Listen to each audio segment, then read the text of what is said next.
It's a great pleasure being here.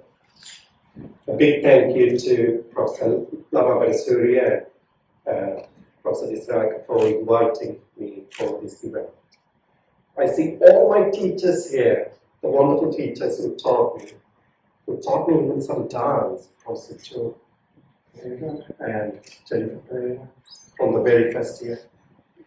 To Professor Sharif T, who told us what discipline is if you were to become a doctor.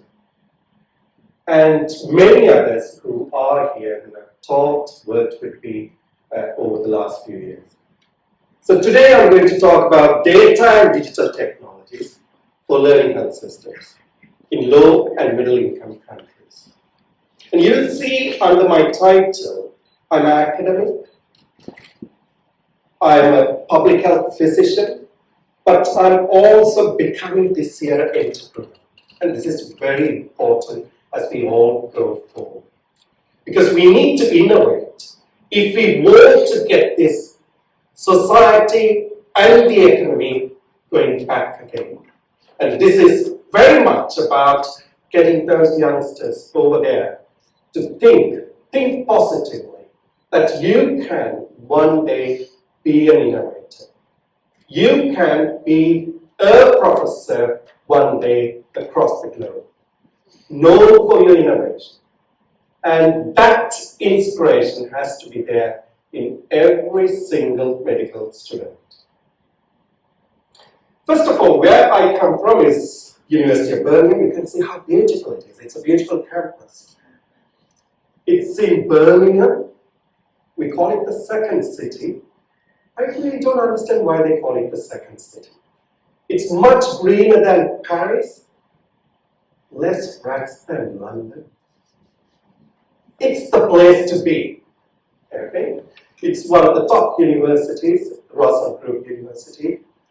And still, Professor Nisaraka keeps sending all these health informations to Southampton and UCL. I never understood why.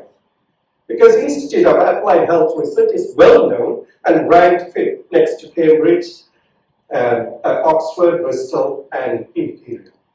So if there are health information, the right place to come is Birmingham, known as the Curry City. So, and this is a place where I jointly lead a health data science center. I say jointly, because my dean asked me to lead, but I said, no, I need another person to jointly lead this. Why? My strengths are in clinical informatics, population health, epidemiology, trials, but as we go forward, we need to link up data wider, when I say wider, along with social care data, wider determinant data, data from social media, but also in depth, the molecular data. So I lead this with my colleague, Professor George Guterres, who is a bioinformatician. That makes us unique, being able to offer all these different types of methodology when you come with a clinical problem. And that's very important. We need to think big. We cannot, just because we are publishing in the top journals, sit back and relax, because we will leave behind nothing for our next generation if we are not ahead in this game. The good thing about a public health physician is you only make friends. Okay? Because you can work across any specialty. There is this difficult cardio, and you say goodbye. And then you work on another specialty. Okay? General practitioners can do that, any methodologist can do that. Okay? So I have become an expert in many specialties. I'm an endocrinologist for someone. For some people, they think I'm an obstetrician, and in fact, I'm in the obstetrics department, not in the community medicine department here at the University of Columbia. And that's the joy of being a public health physician and epidemiologist. Epidemiologists like a Sherlock Holmes going and looking out for the truth. And again, think which specialty you want to go into. It has to be community medicine. Okay? But first let me thank these amazing people who put me in the right direction. Professor Chandrika Vijayaratne, who for years have enabled me when I finished in 2002 and came as a demonstrator to the obstetrics department. Madam gave me so many opportunities, taught me so much, and even today we publish together and even supervise PhD students together. Professor Saroj Jayasinghe, is he here? He promised you, but I'm sure he's gone to a political meeting, I suppose. But he is amazing, isn't he? He told me how to work hard and go out there and do field epidemiology. It was amazing in his internal medicine, the way he walks. Just like Rajinikanth, my favorite actor in Tamil. That fast walk, and he'll come and then put the stethoscope. This is tuberculosis. And coffee walks. Amazing clinical skills. And then he became an amazing person doing all sorts of social sciences and talking about equality. Amazing. Probably lost a little bit in political science side. But more importantly, Professor Kalmarachi, always welcoming, smiling, and when he asked to take this on with Professor Vajiradisonai, I could not say no. Obviously, I would have said yes, even if someone else asked me, like Dr. Randhanian, he would have said, "Oi, come in." Yes, sir. You better take this position. Yes, sir, I will. Otherwise, you know what I will do. I'm not going to say what he would have said. But amazing teachers, they took me in so many ways, taught me how to be a good academic, how to be a good teacher, and how to be a good clinician. So big thank you to them. So the talk is about learning health system. So what is learning health system? There are a number of definitions. This is what I go about. There are three key pillars in learning health system. One, knowledge. Two, practice. And three, data. How do you put existing knowledge into practice? That's one now. So for example, we have so many clinical guidelines based on clinical trials, and we have those knowledge, but they are not implemented. So how do we implement them well?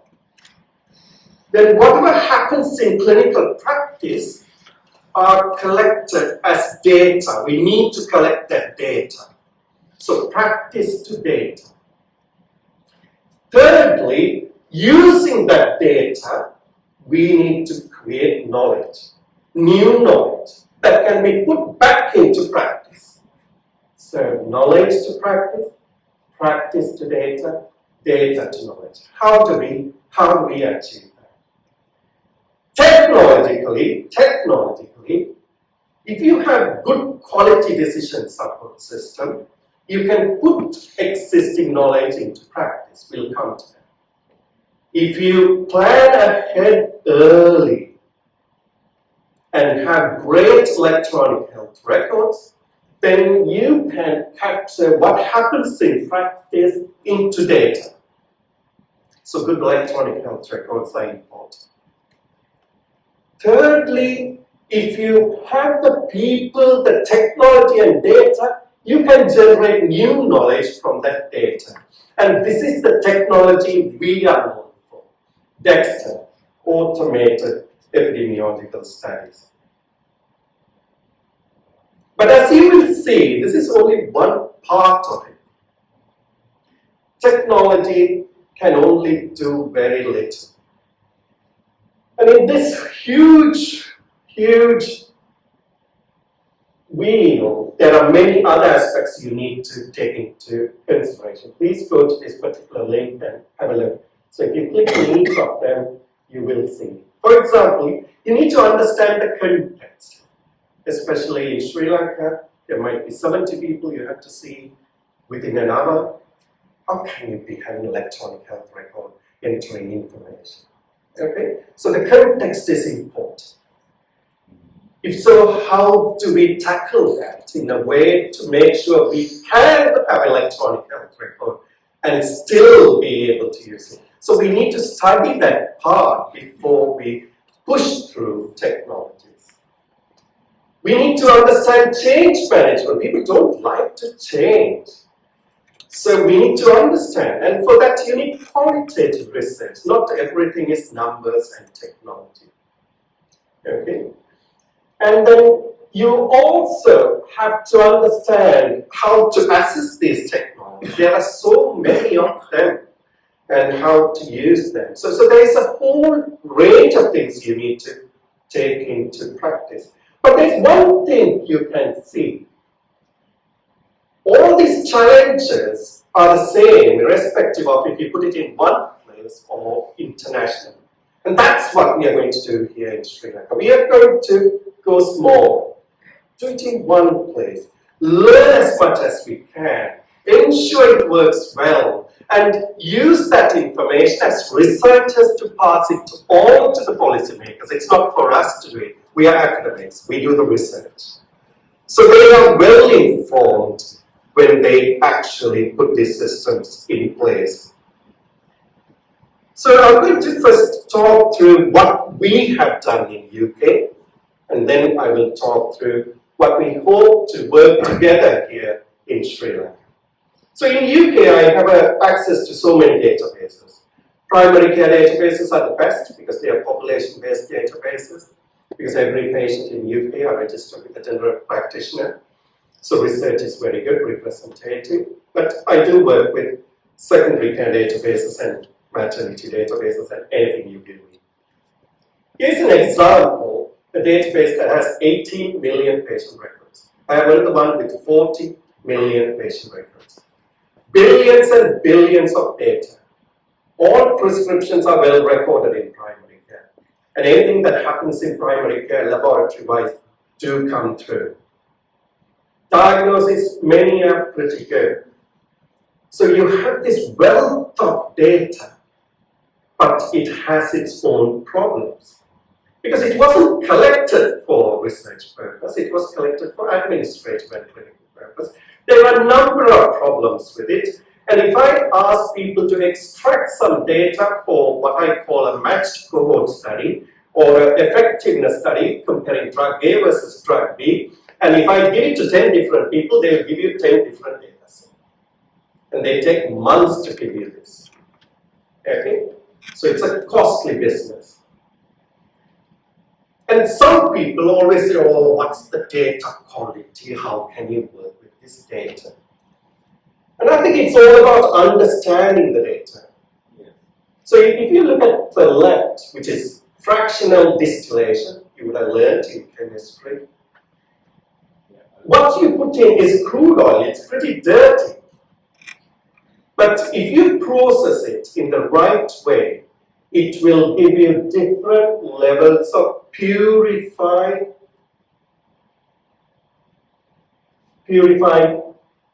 bottle gas to petrol to diesel to all sorts of things. And each of them are useful. Even the least purified bitumen is useful to make roads. Okay? So the key is to understand how to use the data. Yes, there are places you cannot use it. There are places you can use it confidently. And there are places it may help you with the decision making, but might not help you with finding the truth. And I always put this, because this is like, as a scientist, I want it to be accurate. But as a public health physician, I just want the information to be sufficient enough for me to make a decision. So always, if you understand the data and use it, you can make good use of it. So this is what happened when we wanted to do research. We'll write the protocol, get the approval, we'll go and give it to this gentleman, and we'll wait months and months before we can pull this data from these large data sets to do science. And what we came up with this automated software, which we built over 5-6 years, where we knowledge engineered epidemiological study designs like case control cohort, but also very complex study designs. I won't go into detail, it's very, very complex. And we built this architecture, and all of a sudden we could do research that took months, within days, within hours, and even minutes. Okay. So suddenly our output started increasing. Okay. And we started extending it to even more difficult designs, what we call pharmacoepidemiology studies, where biases are huge. Why a person prescribed drug A as opposed to B, we call it prescription by indication bias. So these need really careful thinking and careful planning and design. We were able to even execute that, which meant we published lots of papers. Here's a nice journal, PLOS Medicine. Kumarendra is from Sri Lanka. Anything I put today is Sri Lanka. So, and he published this amazing paper looking at polycystic ovarian syndrome, showing non-alcoholic fatty liver disease was high, but more importantly, he showed that it was not dependent on the BMI. Even if you are a thin polycystic ovarian syndrome, you are twice at risk of getting non-alcoholic fatty liver disease compared to a thin person who doesn't have PCOS. So why are they at increased risk? He looked at the testosterone levels, and what we believe is it's not just driven by obesity, but also by androgen excess, which meant we used that information to put some grants to develop drugs, anti-androgenic drugs, that may be targeted. As you all know, PCOS affects probably 15 to 16% here in Sri Lanka. And there's not a single medication that is actually documented to be given. We ignore PCOS, we ignore endometriosis. Very important health conditions women have that have not been looked at. This one is even more interesting in diabetes, where he looked, you can see how as the testosterone, even within normal range as they increase in women, there is an increased risk of diabetes. More importantly, we also found a signal with contraceptive pills that actually the progression to diabetes and dysglycemia was less. It needs a randomized controlled trial. This is not evidence, this is hypothesis generation. Okay? So we are looking towards building a trial. Again, Chandrika Madam, myself, supervised Kumarendra in this piece of work published in Diabetes Care. This is Dayakaran, who used to be a statistician in Jaffna University, publishing in BMJ as first author. That's the other thing we need to consider as we move forward. Doctors don't have to be first author in everything. Okay? We all should share the interdisciplinary environment where everyone has equal chance and equal respect to publish, because all of them are contributing their particular area of expertise. Nice study. You can't do RCT. If you were to replace thyroxine in people with hypothyroidism, you usually try to bring it within normal range, the TSH, but should it be high normal or low normal? No one knew. And what we found was it doesn't matter. As far as you can get it within the normal range, it gives you the benefit you need. This is in Nature Medicine, another Sri Lankan, Shamil Harun, a senior author, where we looked at 115 symptoms of long COVID in people affected by COVID. This is again there as one of the authors, where we have used the data to look at policy decision. Again, this is in obstetrics. So what happens if you give antibiotic in cesarean section pre-incision? Okay, so people were worried because it will cross the placenta, and that may lead to change in gut microbiome. And they wondered if children will later be susceptible to allergic disorders and autoimmune conditions. And we were able to show, no, it was safe. So what happened was with this Dexter, all of a sudden, everything was automated. Life was easy, and we could just stop there, okay? Because we will always publish. But what we recognized it is what we used it for was retrospective studies. Now we can use it for prospective studies to recruit people and do observational studies. We are doing that. We realized we can use that along with technologies in industry to do clinical trials. We have now 3 clinical trials to implement decision support, to give anticoagulants in low-risk AF patients, and even send reminders for testing for diabetes and gestational diabetes mellitus.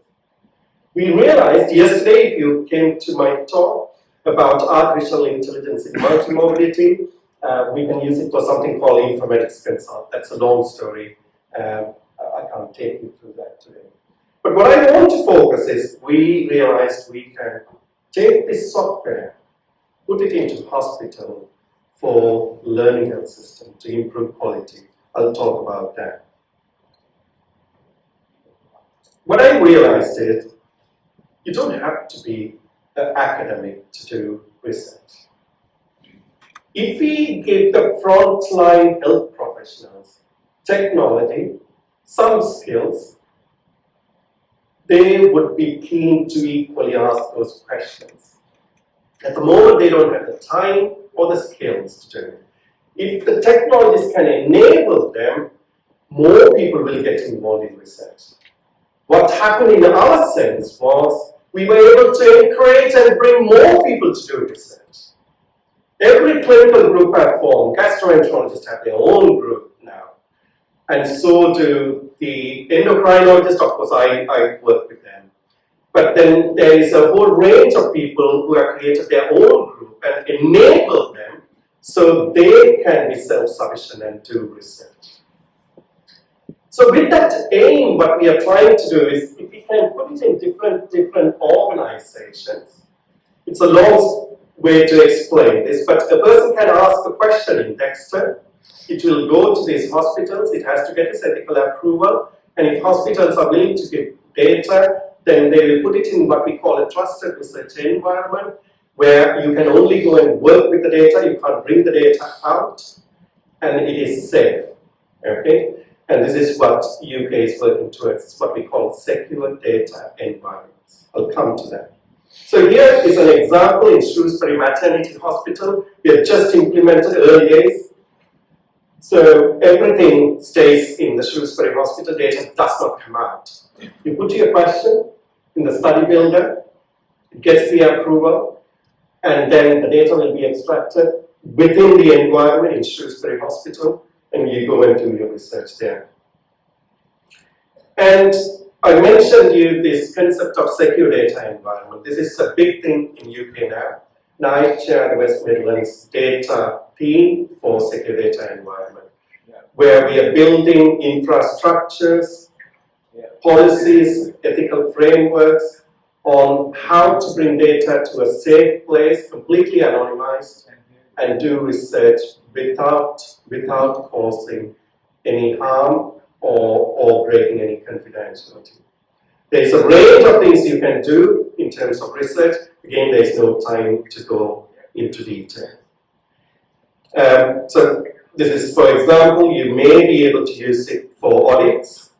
You may be able to use it for operational purposes, or you can use it for research, but I won't go into details of these examples. Here is another demonstrator example. Very quickly I will go through how knowledge to practice, practice to data, data to knowledge. Just keep that in mind. So a 68-year-old man with well-controlled type 2 diabetes and hypertension deteriorates after an initial antibiotic prescription in the community and tests positive for COVID. Admitted to the hospital with a history of high alcohol intake. First thing, they do have electronic health record in University Hospital Birmingham, but how do you record alcohol? Simple issue, but very difficult to actually quantify and record. If you ask 10 people, they will record it 10 different ways. So we developed methods of very well to capture, which went through the Royal College of Physicians and implemented in the University Hospital Birmingham by just using that tool to immediately put through the information.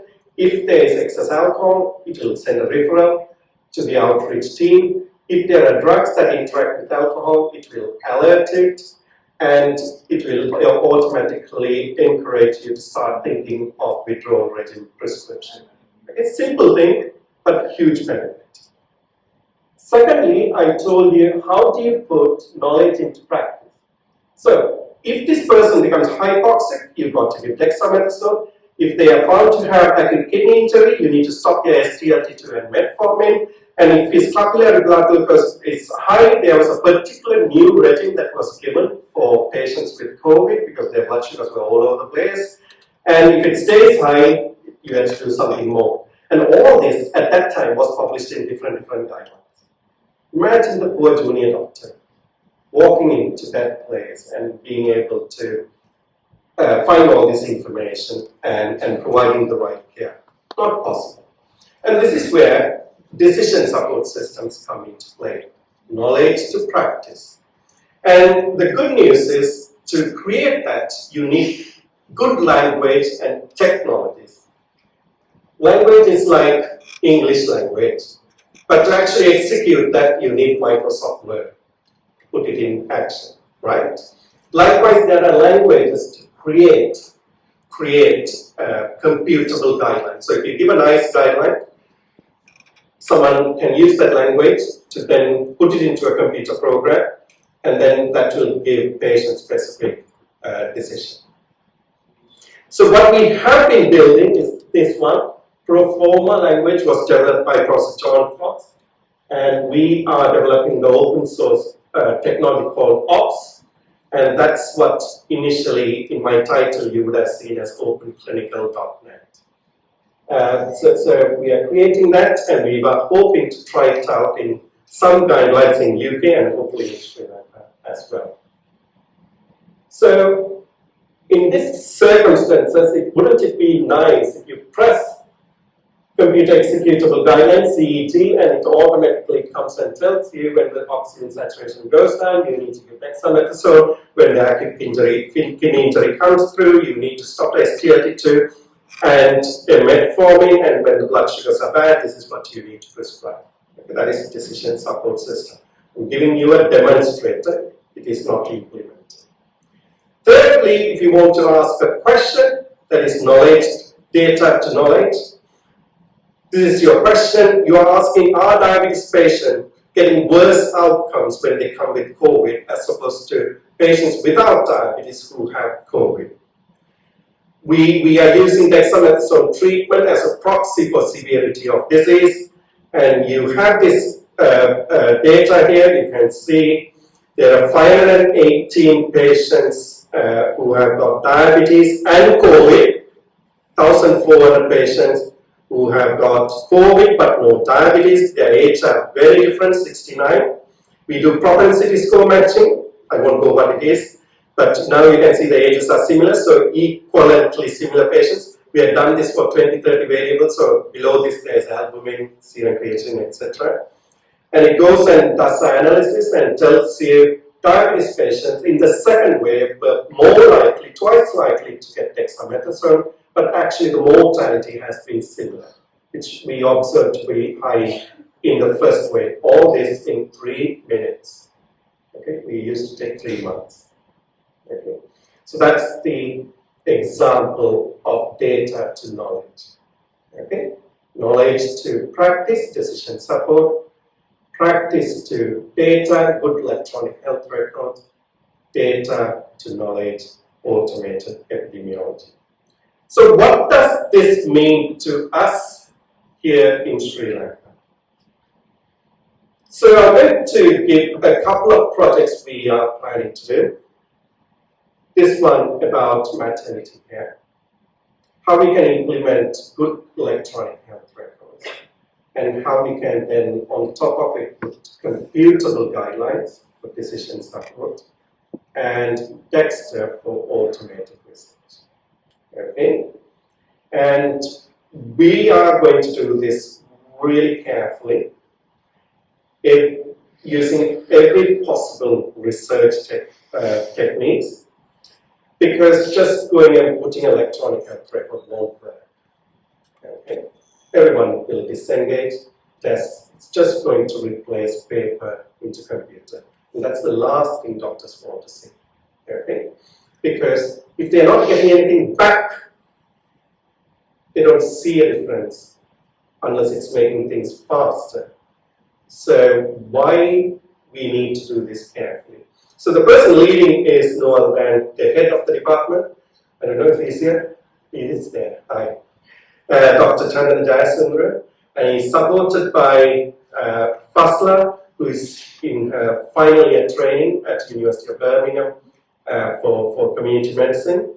And then obviously they are ably supported by a huge team. Okay? So this is why it's important to have big teams.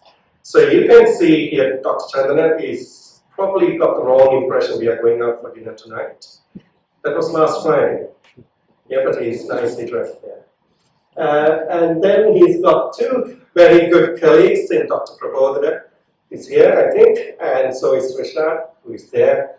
And the good thing is these guys stick together so well. They love to work with each other. And together I can see them grow into an amazing team for this obstetrics department. They are well and ably supported by Professor Kalivarati, who has been always there welcoming, ensuring everyone works together, and the wisdom of Professor Hemantha Sendai. So this is very, very important. And we also have Prabodhana interested in obstetric medicine, and obviously Chandrika Madam is interested in obstetric medicine. These days the big topic is all about perinatal mental health. And we have our professor in psychiatry who has kindly joined the team to work together.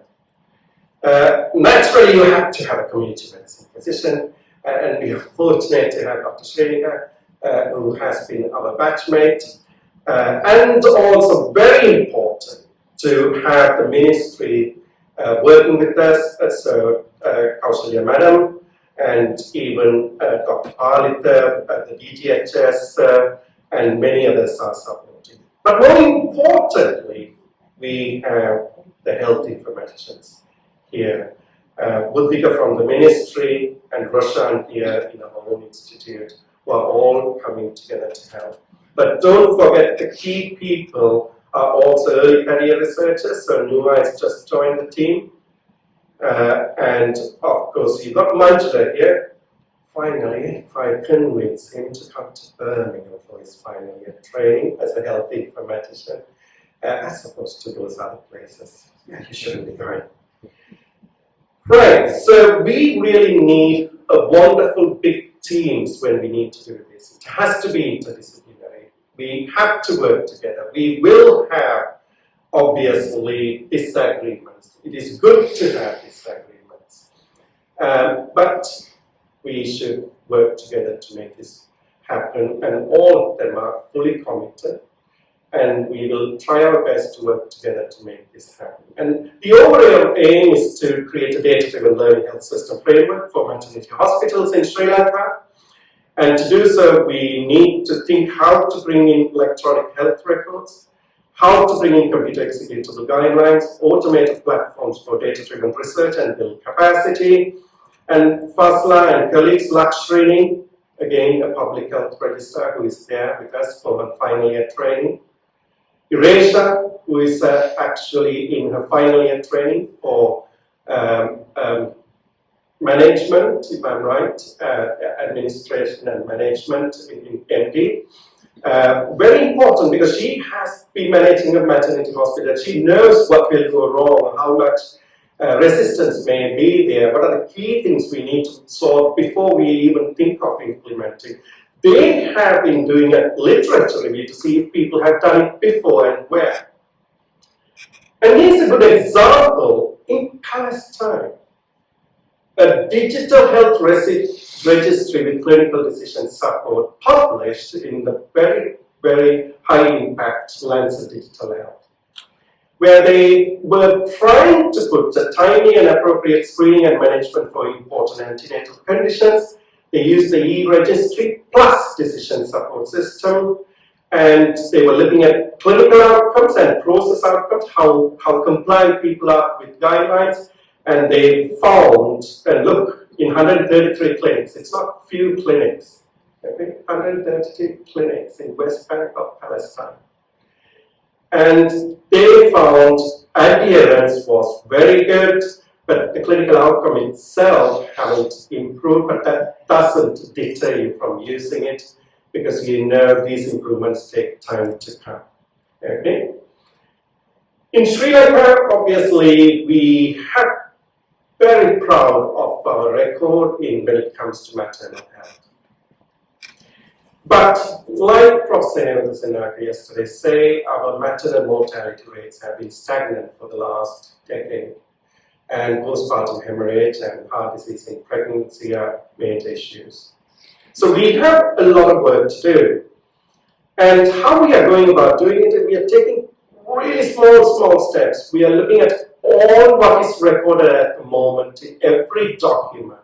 We are looking at good standards like the maternity minimal data standards in UK, the electronic health records in UK.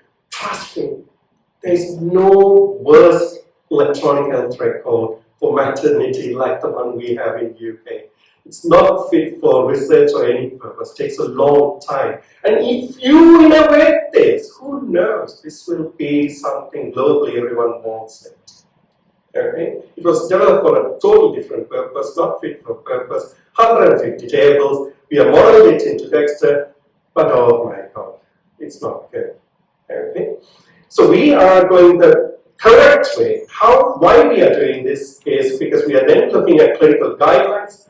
We are writing every single variable, how they should be recorded, what should be the terminology, etc. We are looking at guidelines so that we make sure every decision support will work. So we are going into really painstaking ways of finding out what are the variables that should go in, how should they be recorded, how do we make it computer executable, how do we make it file standard, how do we ensure clinicians find it actually more efficient, how do we ensure it follows their workflow, how do we ensure they actually get a return because they put some time to record this information. Okay? Going to take time. There's no easy way there. We may fail. That is okay. That is what research is all about.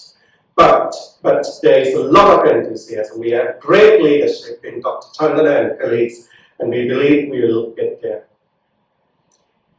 We also important thing, what's the technology behind this that's coming, and who is the operational team and advisory team who can come in. And we have looked at various technologies. We are going with 3 of them. Arogya Life, I'll mention, it's an industry here in Sri Lanka, which I had the fortune of seeing the CEO 10 years ago coming out of Moratuwa faculty. And I told him, you should be joining the public sector and doing well. He said, thank you very much. And he went and did his own entrepreneurship. Okay? Today has a successful business and very passionate about standards and being able to show over the last 6 years his vision. He presented 5 years ago, and I can see today it's a profitable organization. There's the Open MRS and the Open Clinical, which I showed, the open source software we have created.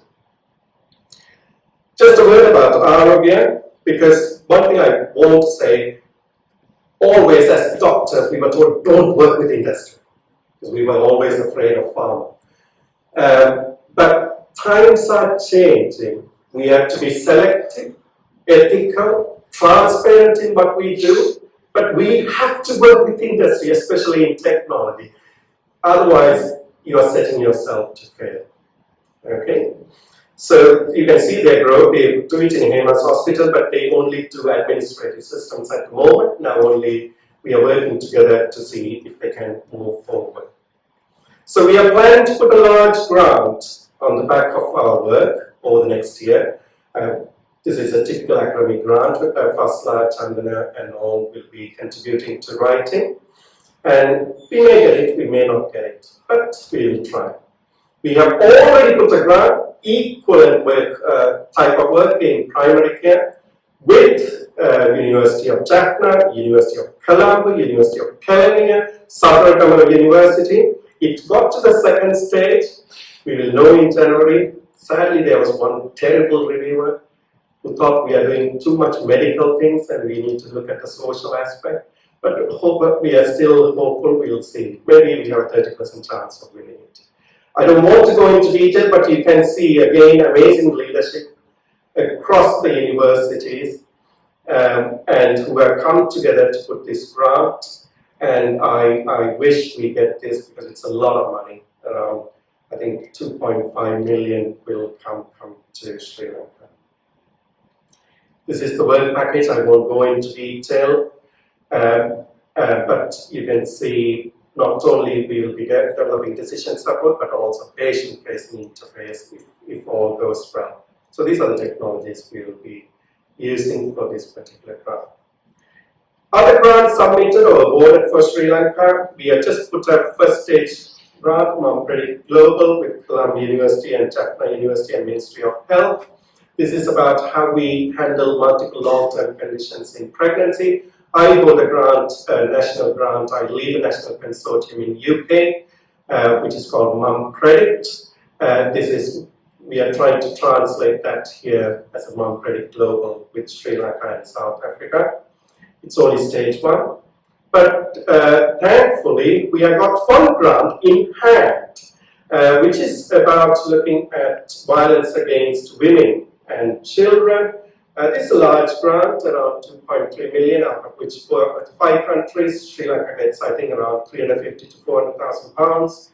This is my senior lecturer who put this grant, main universities, Jaffna and Ministry of Health. But resources are limited, so we need to use it very carefully. And just like in a previous grant on atrial fibrillation, we used it in such a way we were able to do beyond atrial fibrillation. Likewise here, we will look at fertility issues. Indranil is around here. You might be interested in looking at endometriosis. And we are going to look at a little bit more wider women's health rather than just violence against women. At that point, I think I have come to an end, and apologies for taking an extra 2 minutes than what I was supposed to. I think it says 42 in mine. But a big thank you for coming today, listening to what I had to say.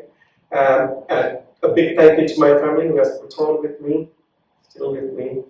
My mother who still lives here in the Manning Flats. But one word of advice, we all don't have to be a professor. My first goal was to play cricket for Sri Lanka. Okay, I didn't achieve it, but I still love it. Okay, so due to the war, I played only one match for St. John's Jaffna and then never got to play in school and so on. But when I went to UK, I started playing again when I was 33, 34. I wanted to put a video when I went on tour to Portugal, and I can bowl, but I can't bat. But I saved the match for them under lights and played this beautiful switch hit. I'm very proud of as a number 11 batsman. So it doesn't matter. As far as you have the passion, you will always enjoy at different levels of league and enjoy what you like. So I still enjoy the cricket. I do enjoy the PS. And I do enjoy my research and time with all of you. Thank you.